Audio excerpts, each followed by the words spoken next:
नमस्ते, मैं जयवीर।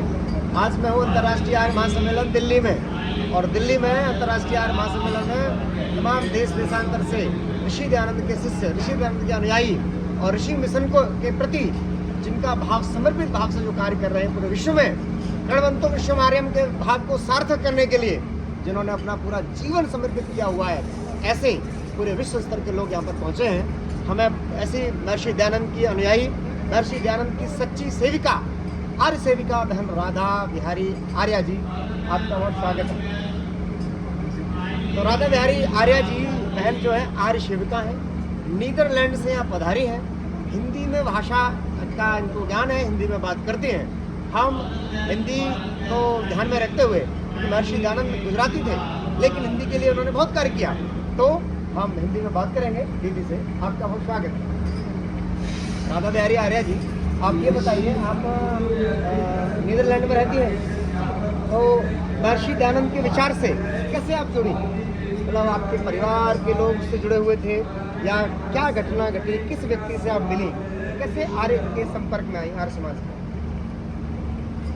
मेरे माता पिता, विशेषकर मेरे पिताजी, वो बचपन से उनकी माँ मूर्ति पूजा की, लेकिन मेरे पिता को वो पसंद नहीं था। मुझे देखिए, मेरे पिता को वो पसंद नहीं था, तो मेरे यहाँ से भारत देश से विद्वान लोग आया जाता करते हैं, तो उसके संपर्क में वो आ गए। हाँ। तो फिर पूरे गांव को वो आर्य बना दिए मेरे पिता ने। अच्छा, क्या नाम था उनका? उन्होंने प्रयास किया पूरे गांव को आर्य बना दिया। क्या नाम था? मेरे पिता का नाम रामपाल बिहारी। अच्छा, कितना गांव का नाम अपना क्या है? गाँव का नहीं, नीदरलैंड में, ये सूरीनाम। ओके। सूरीनाम निकेरी एक प्रांत है, और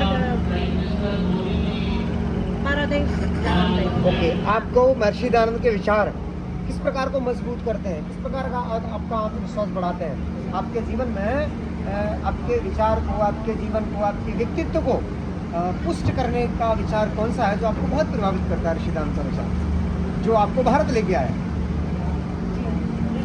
महर्षि दयानंद के अनगिनत उपकार है हमारे ऊपर, और उन उपकारों में से उसमें जो आर्य समाज का 10 नियम है, वो सारा विचार मुझे खींच लाए। कौन कौन से नियम है? 10 नियम है जी, बहुत सुंदर, बहुत अच्छी बात आपने कही। हाँ, बता दो। तो पहला है, हाँ, पहला नियम है, सब सत्य विद्या और जो पदार्थ विद्या से जाने जाते हैं, वो सबका आदि मूल परमेश्वर है। बहुत वेरी गुड। तो आप भारत में आके आप कैसा महसूस कर रहे हैं? भारत में आकर विश्व में एकमात्र आर्यावर्त ही एक ऐसा देश है जो पूरे विश्व को सत्य का मार्ग, धर्म, अर्थ, काम, मोक्ष का मार्ग दिखला सकता है। बहुत अच्छी। क्योंकि भारत अमर रहे वेद, अमर रहे वेद की ज्योति, जय ऋषि की, जय ऋषि की। जय ऋषि की। क्योंकि हाँ, क्योंकि भारत के पास वेद है, और वेद से हम सभी प्राप्ति कर सकते हैं। जी। तो इस आर्य महासम्मेलन में, अंतर्राष्ट्रीय आर्य महासम्मेलन में आप दिल्ली में पहुंची, भारत में, यहाँ पर कैसा फील कर रही है? बहुत सारे कार्यक्रम आपने किए होंगे, बहुत सारे कार्यक्रम में पार्टिसिपेशन आपने किया होगा, लेकिन आज आपने आर्य महासम्मेलन का पार्टिसिपेशन देखा, तो इस पूरी भव्यता को, दिव्यता को देखकर, पूरे कार्यक्रम की एक रूपरेखा को देखकर आप क्या कहना चाहेंगे?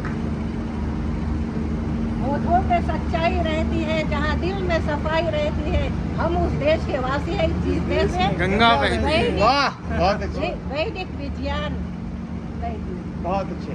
तो महर्षि दयानंद का विचार के प्रति आप किस प्रकार से वहाँ उस विचार को आगे बढ़ाने का काम करती हैं? किस प्रकार से विचार को प्रचारित करती हैं? देखिए, हम जिस देश में रहते हैं वो क्रिश्चियन देश है, और वहाँ के भाषा के अंतर्गत कुछ लोगों ने अपने को ऐसा ढाल लिया, लेकिन मेरा वो विचार नहीं। मेरा विचार है कि सारे विश्व में संस्कृत और आर्य भाषा को प्राथमिकता देनी चाहिए।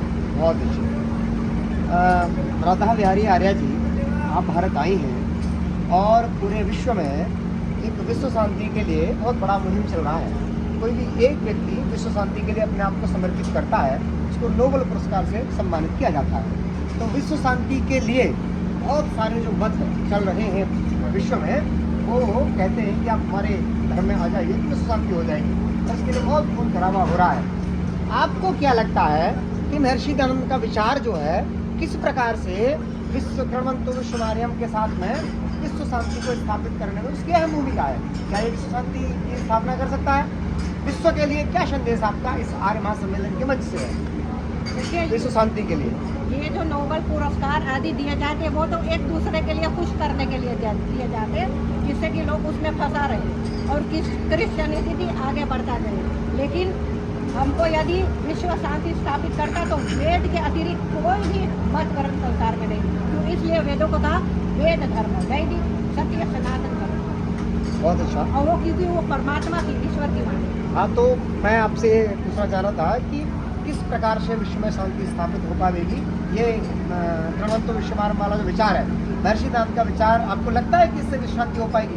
तो कितना कॉन्फिडेंस है, किस प्रकार से इसको कंप्लीट करेंगे बात? हम जिस देश में आर्य लोग गए निवास करने के लिए रह रहे, तो अवश्य में वो वहाँ पे आर्य विद्वान लोग हैं, तो वे लोग वहाँ के उसी जैसे मैं नीदरलैंड की हूँ, तो जो नीदरलैंड का पार्लियामेंट है उससे आर्य विद्वान लोग संपर्क करें, मीडियम के माध्यम, टेलीविजन के माध्यम, रेडियो के माध्यम से जनता तक पहुँचे।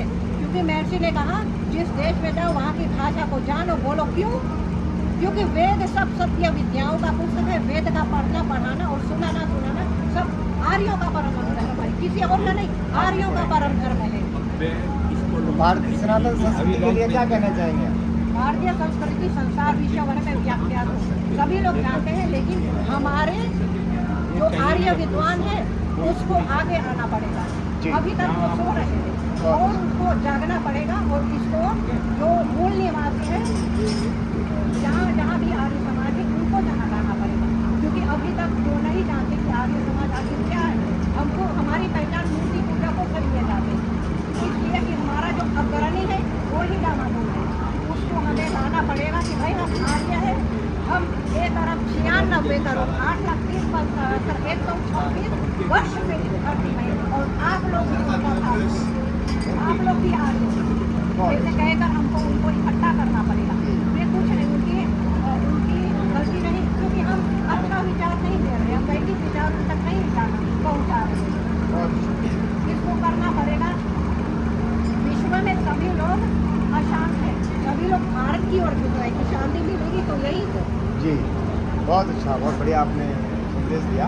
बहुत धन्यवाद आपने समय देने के लिए।